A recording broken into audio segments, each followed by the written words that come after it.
China के साइंटिस्टों ने कुछ ऐसा कर दिखाया है जो कि सुनने में भी इम्पॉसिबल लगता है, पर चाइना के साइंटिस्टों ने एक ऐसी सीडी डिस्क बना ली है जो कि 1.6 पेटाबाइट ऑफ स्टोरेज के बराबर डेटा स्टोर कर सकता है, वो भी सिर्फ एक पतले से डिस्क में।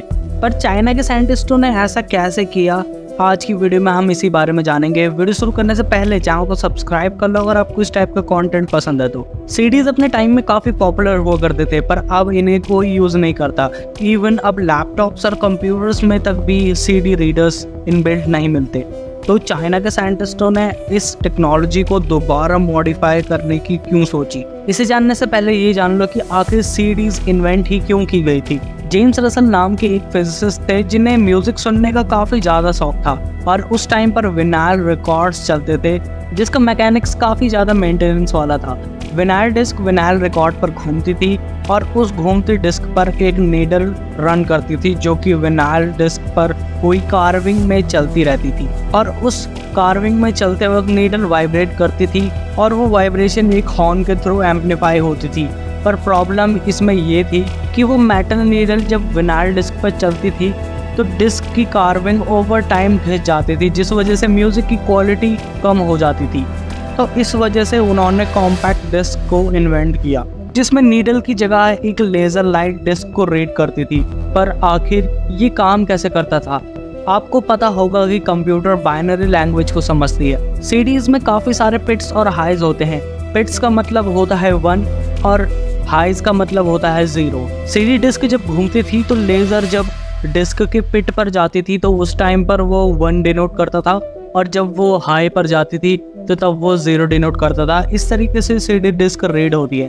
पर इसका सबसे बड़ा फ्लॉ ये था कि सीडी डिस्क का सरफेस एरिया फिक्स था, जिस वजह से हम ज़्यादा पिट्स नहीं बना सकते थे, और अगर हम इन पिट्स को एटम के साइज का कर दे तो लेज़र ढंग से इन्हें रीड नहीं कर पाती थी। इस वजह से डिस्क का स्पेस हम ज़्यादा नहीं बढ़ा पाए because of limited surface area of disc. But आखिर ऐसा क्या किया चाइना के साइंटिस्टों ने कि उन्होंने सीडी का स्टोरेज एक सर्वर के जितना कर दिया। ये जानने से पहले ये जान लेते हैं कि आखिर एक्चुअल में हमें सीडी डिस्क की ज़रूरत है ही क्यों, जबकि हमारे पास क्लाउड स्टोरेज जैसी टेक्नोलॉजीज़ हैं और मॉडर्न टेक्नोलॉजी वाले स्टोरेज डिवाइसेस भी हैं।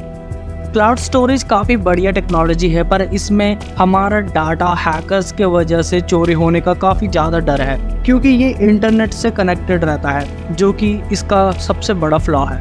और बाकी के जो स्टोरेज डिवाइसेस हैं उनका डाटा करप्ट हो जाता है जब वो मैग्नेट के क्लोज आते हैं तो। और सीडीज़ दोनों ही प्रॉब्लम्स को सॉल्व कर देती है, क्योंकि सीडीज़ का डाटा हैक नहीं हो सकता है और सीडी के अंदर कोई भी डाटा करप्ट नहीं हो सकता है मैग्नेट की वजह से। और इसी वजह से साइंटिस्टों ने ये सोचा कि क्यों ना सीडी को ही इवॉल्व करके उसे और ज़्यादा स्टोरेज कैपेसिटी दी जाए।